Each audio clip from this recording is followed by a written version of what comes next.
আসসালামু আলাইকুম।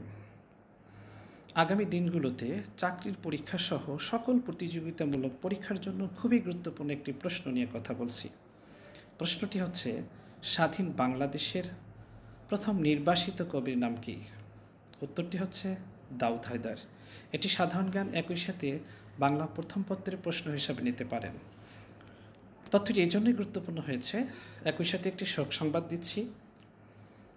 আমাদের এই প্রিয় কবি দাউদ হায়দার গতকাল রাতেই স্থানীয় সময় রাত ৯টায় জার্মানির বার্লিনে ইন্তেকাল করেছেন। ইন্না লিল্লাহি ওয়া ইন্না ইলাইহি রাজিউন। আমাদের এই প্রিয় কবি জন্মগ্রহণ করেছিলেন 1952 সালের 21 ফেব্রুয়ারি, ঐতিহাসিক এই দিনে পাবনা জেলায় জন্মগ্রহণ করেছিলেন। মৃত্যুবরণ করেন, মনে রাখবেন, জার্মানির বার্লিন, স্থানীয় সময় রাত ৯টা, ২৬ এপ্রিল ২০২৫। তার বিখ্যাত কাব্যগ্রন্থ জন্মই আমার আজন্ম পাপ